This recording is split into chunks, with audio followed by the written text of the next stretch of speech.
Why would you choose to do this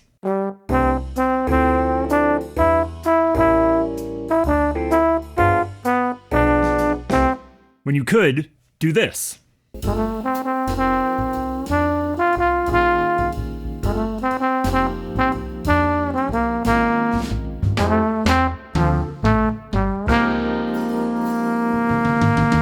It is that time of year when our work as musicians is largely filled up by playing holiday music. Now, whether you love playing holiday music or you hate playing holiday music, I think we can all probably agree that the Christmas jazz, cocktail hour, super background music vibe does not represent this style at its best. So today we are going to talk about some things that we can do as musicians to make this better for both the listener and for us, the player.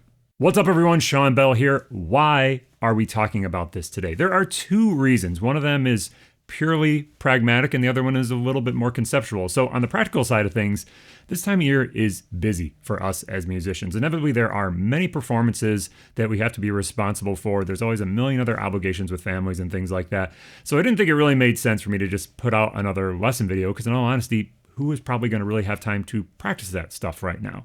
On the flip side of things, from a more conceptual standpoint, how we think about the way that we play some of this super standard material. You can almost say some of these holiday tunes are like the ultimate standards because they're things that just everybody knows. But the way that we handle them, especially the way we handle them as improvisers and jazz musicians, we can sort of take some of that information hopefully into the rest of the year and it can inform our approach. Now, this week's lesson is definitely a short one. Like I said, everybody's busy around this time of year, but do make sure you make it all the way to the end to hear sort of my take on some of this holiday music and how I think we can do a better job of this as jazz musicians. So I think the biggest thing that I want to encourage all musicians to think about when they're playing this super standard, well-trod material is just don't be lame. Even though playing this type of music may not be your life's calling, it probably isn't. It definitely is not for me. It's still a place where people are going to hear you perform, and you are telling them something about you as a musician and about this style as a whole.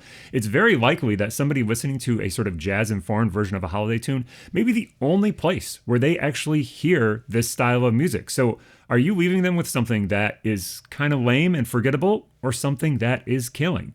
Now, I'm very sympathetic to sometimes you just got to make the gig happen. You know, some of these sort of gigs are definitely the work aspect of being a musician, and sometimes you might have to make a little bit of a compromise, but I'd really encourage you to try to do this as little as possible, and I think there are a couple ways we can go about making this happen. So for me, there are really two approaches we can take when we are playing this material. The first is if you're going to play a classic tune, you need to learn the classic arrangement. So what if we took the tune, the Christmas song? This is Chestnuts Roasting on an Open Fire.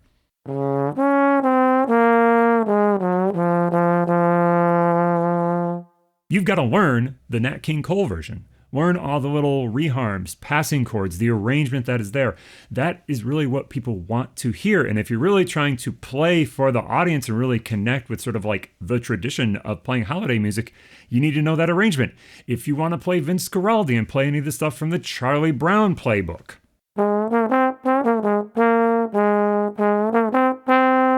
you really need to nail those arrangements. That is a huge part about why people like that material and why they connect with it. If the arrangement isn't there, it's just not going to feel the same. So don't let the fact that you have a lot of stuff you might need to learn prevent you from doing these things in the right way. Don't be lazy.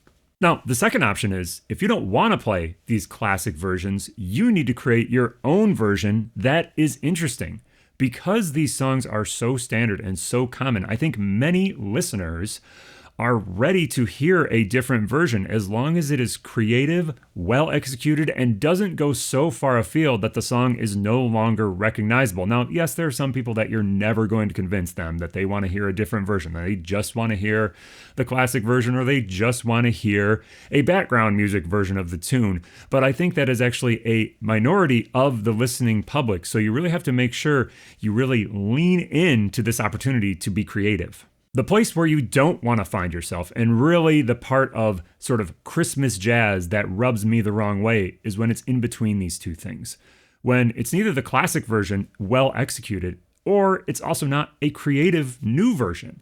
This is just to me, lazy musicianship and something that we don't want to aspire to. All of the famous versions of holiday tunes, maybe I can't say all, but the vast majority of them have an interesting arrangement element to them. Many of the very popular sort of like Christmas things, whether it be Mannheim Steamroller or whether it be Trans-Siberian Orchestra, these are very stylized approaches to holiday music, and that is why people like them. They like this fresh approach to material that they've been hearing since they were kids. So that's really the lesson today. It's just an encouragement to be creative. Now, you got to take this into the rest of your life as a musician. When you're playing jazz standards, don't let them just sort of be blah, non-stylistic versions where it's just sort of like, well, that's the changes that are in the real book, or this is the arrangement that everybody plays. Be creative and put your own stamp on it. So as I said, we're going to hear an example of this. My band Paper Canaries, we normally play stuff that is very non-straight ahead, but all the musicians in this band are great straight ahead players as well. So we are doing an arrangement here of mine of a holiday classic. So I hope you'll listen through it and kind of just see what I've got to say on this topic. Maybe you like this version, maybe you hate this version, but at least it's me putting out my perspective on what to do with this music into the world. Cool. We'll see you in the woodshed.